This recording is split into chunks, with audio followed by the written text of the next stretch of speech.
पति अगर अपने मन की बात पत्नी से नहीं बताएगी तो किससे? हर किला को रुदल लूट सकता है।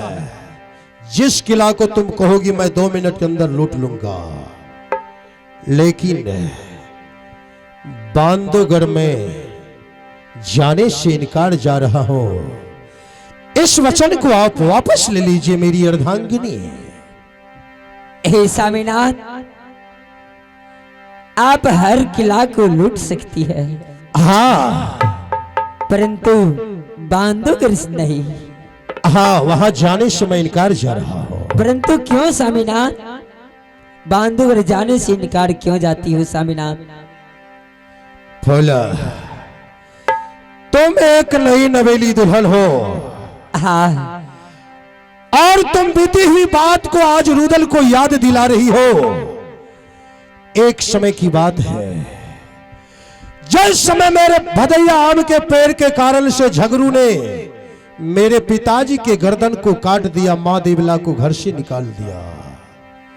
सिर्फ उस दिन रुदल के लिए एक कामनो किला में कोई नहीं था, केवल मेरे पिताजी का दोस्त था ताला सैयद, जो जात का मुसलमान बनारस में था और उनके घर में बड़ा हुआ। एक रात के लिए मैंने मौसी बहन चंद्रा के पास सिरसागर में रुका था। वह बहन रुदल को गोद में लेकर खाना खिलाती थी, पानी पिलाती थी अपने मां के समान। जब उसका शादी मैंने बांधवगढ़ में बाघेश्वर सिंह के साथ तय कर दिया, बहन ससुराल को जाने लगी और रुदल के पास रो रो के कहने लगी कि भाई रुदल, अब आपका सेवा कौन करेंगे, आप तो अनाथ हैं। और यदि माता और पिता को कभी आंख से आंसू नहीं निकलता है तो अपनी बेटी की शादी में जिस दिन अपने ससुराल को जाने लगती है तो शायद उस समय लगता है कि अपना प्राण देना अच्छा है, लेकिन बेटी देना उचित नहीं है। और मेरी बहन रोती हुई रुदल के सामने से चली गई। लगा रुदल उसको देखकर मर गया।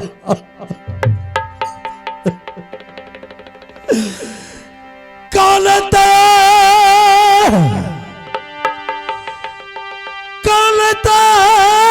क्या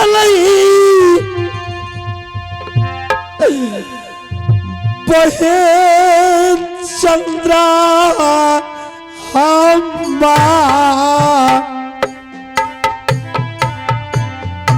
फुट फुट कर रोने लगी। गेलैया बंदो किला जीजा जी के साथ में। बोला, जब मैं कुछ दिनों के बाद संदेश लेकर पहुंचा, मेरा जीजा जी कहा बागेश्वर सिंह रुदल शाला सुनता तो 51 किला की रंगबाज है, चलो आज जीजा शाला मिलकर कंजरी में शिकार खेलते हैं। अंधियारी रात में मुझे हंट करके ले गया, दोनों तरफ से मैंने बाण को छोड़ा, मेरे हाथ से जीजा जी के सीने में बाण लग गया, तड़पता हुआ जमीन पर गिर गया मेरा जीजा जी। कंधे पर उठाकर मैंने लाया, बांधवगढ़ मर गया मेरा जीजा जी। तमाम बांधवगढ़ की माता बहनें मेरी मांग के सिंदूर को धोने लगा रुदल के सामने, और शरीर पर सादा वस्त्र।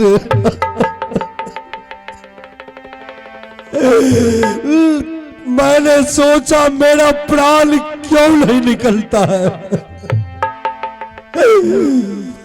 उस दिन से फूला मैं उस सादा वस्त्र को देखने के लिए। दुनिया वालों के कहने से लोग कहते हैं कि रुदल इन्हें मार दिया, शर्म की मारे मैं बांधवगढ़ नहीं जाता हूं। सुना हुई एक बहन को पुत्र हुआ जिसका नाम सूरज सिंह रखा है, लेकिन आज तक मैं अपने भागिन को नहीं देखा हो। हर किला जा सकता हूं, इसलिए मैं बांधवगढ़ नहीं जाऊंगा। मुझे क्षमा कर दो फूला। नहीं साविरात, आप कहते हैं कि मैं इक्यावनों किला की रंगबाज हूँ, परंतु बांधवगढ़ जाने से डरती है साविरात। फूला धिक्कार है, छत्री नाम पर कलंक है। नहीं फूला, आज मेरी पत्नी इतनी बड़ी सभा में रुदल को उलझ देती है। हाँ स्वामीनाथ, हमें ननद चंद्रा की डोला चाहिए। क्या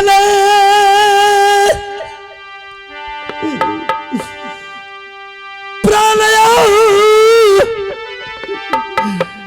निकल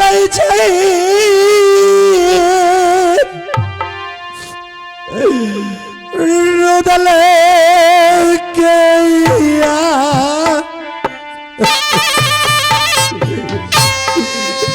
देखिए बार बार धिक्कारती है। हाँ सामिना, आपको तो खुशी होना चाहिए कि मैं अपनी बहन की माफ करे दियो अर्धांगली हो।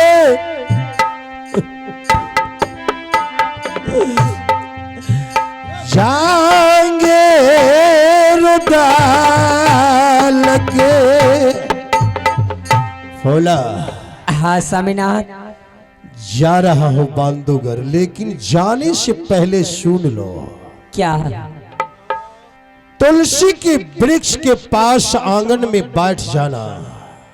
हाँ और रुदल हंठी है, अगर हो सकता है मामा भांजा में युद्ध हो जाए तो मैं भागिन पर शस्त्र नहीं उठा सकता। क्या? और रुदल मारा जाएगा।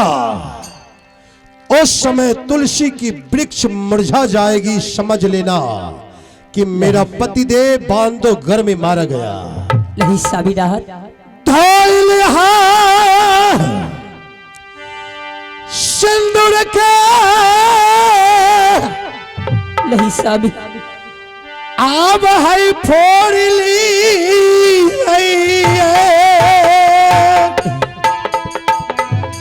नहीं साबी, होला है।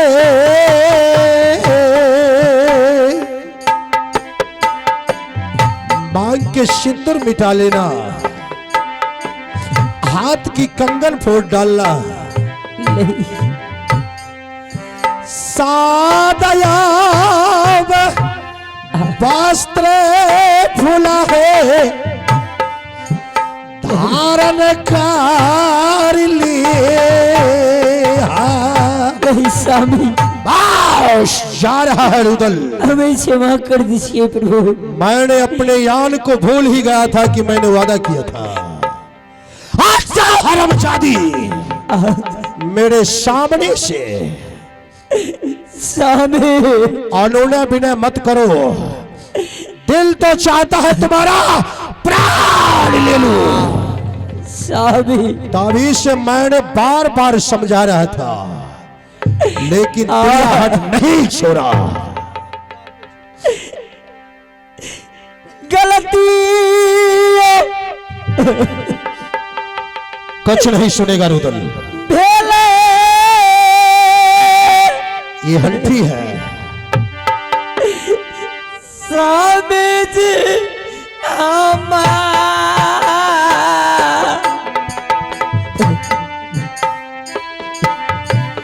स्वामी, कुछ नहीं सुन सकता हूं मैं। माफे याद करी दियो। मैंने कहा ना हट जाओ। आज दिल हमरो सेवा नहीं साबी, लिखल छा ऊपर वालों ने तुम्हारे हाथ से मुझे सेवा नहीं लिखा है। रुदल के जाओ मैं जा रहा हूं। हट जाओ फूला, नहीं तो इतना मार मारूंगा मैं तुम्हें। नहीं स्वामी,